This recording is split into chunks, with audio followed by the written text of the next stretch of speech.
Okay, guys, so I'm gonna walk you through the middle of the novel. I'm gonna have you read the first. You read the first few chapters, and now you're gonna read the last few chapters after you sort of hear this bit. We just don't have time to read the whole thing, unfortunately. So hopefully you don't see this as spoilers. But I'm just gonna introduce you to the few characters that are in the middle. So we know Hester Prynne by now. We know that she's an adulteress and she's being publicly shamed in Puritan society in Salem. As an adulteress by wearing a scarlet letter A on her chest. And she has a little baby girl named Pearl. And she refuses to name the father. And everyone keeps trying to get her to name the father.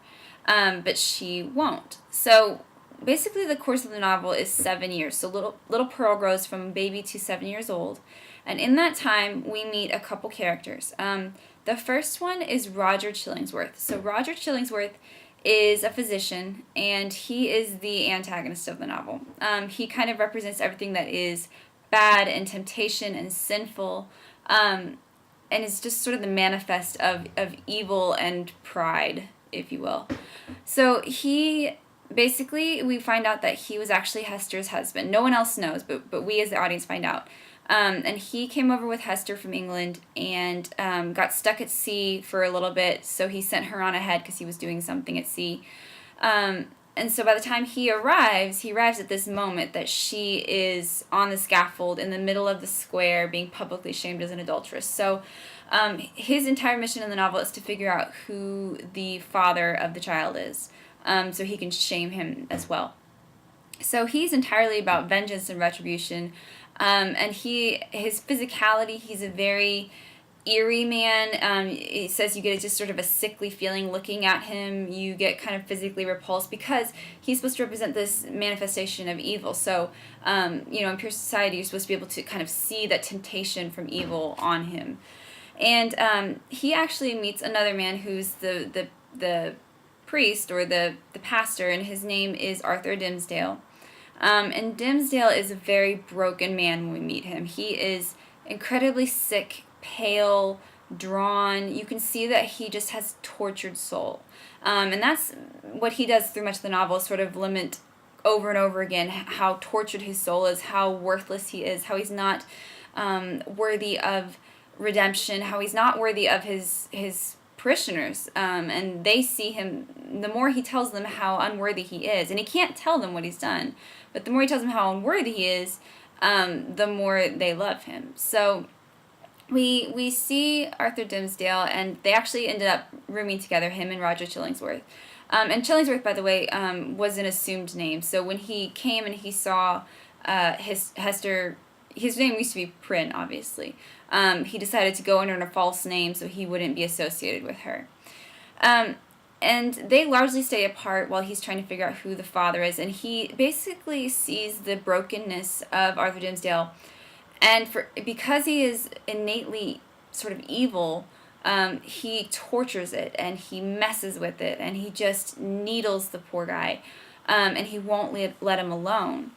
And Arthur Dimmesdale doesn't understand that he's doing this on purpose. He just thinks that he is so unworthy of redemption that this is normal behavior.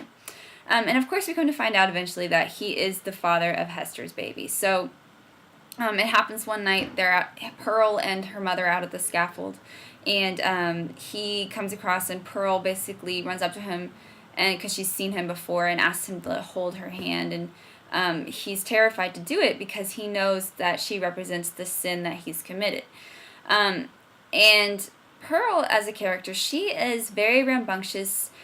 She's very mischievous. She says whatever she wants. She doesn't understand that her mother has been outcast. She doesn't understand why people refer to her as, an evil child or something like that, because she has no inhibitions. And she's referred to over and over again as an elf child, or having this sort of witch-like smile. These are not good things in Salem, Massachusetts. So this is not a good description that she's being called by other people. But Hawthorne, I'll get into Hawthorne later, but know that Hawthorne is making a comment on sort of the superstition and the archaic ways of the Puritans. So we are supposed to actually like Pearl. So basically the novel moves on, and Chillingworth does figure out that he is the father of, that Arthur Dimmesdale is the father of Hester's baby. And then at one point later in the novel, there's also a governor. I have to remember his name. Forgive me. Governor Bellingham. And he runs into Hester and Pearl so charms him that he has a great affinity for the child, even though everyone else in society has completely forsaken them. So you see that sort of development of a genuine love for her between the governor and Pearl. So by the end of the novel is where we are. You are going to see that Arthur Dimmesdale is so tortured that he can no longer stand it. And right before the scenes that you're going to read, he and Hester had finally met out in the forest accidentally, and he professed his emotional baggage, if you will, his sins to her, and he said that he thought there was no hope for him, and he couldn't do it. He was so alone. And he was so sorry, of course, for everything that he did to her.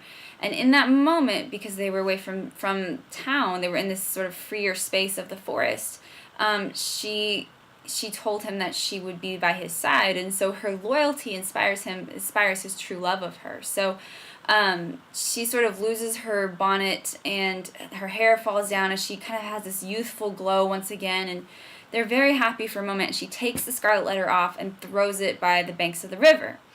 And then Pearl is playing in the river. She's decorating herself, which you shouldn't do in Puritan society. You shouldn't be vain and put adornments on yourself. But so she's doing exactly what she's not supposed to.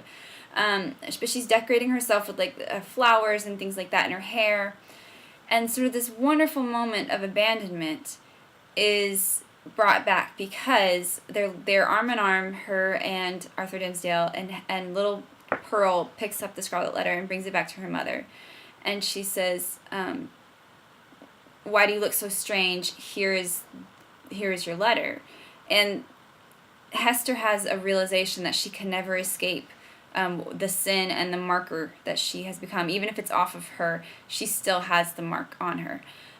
So she puts her hair back up in the bonnet and hides it and puts her, everything back in place, the scarlet letter back on, and she says, do you recognize your mother now, child? And Pearl says, yes, mother. So this moment sort of falls apart, and she and Arthur Dimmesdale again goes back to being an incredibly tortured soul, and he kind of descends into madness. So that's where you guys are going to be picking up. They're in the square, and there's this final public ridicule here of the two, of Pearl and her mother, on the scaffold, and that's where you're going to pick it up, and you're going to see what happens to all of them in the end.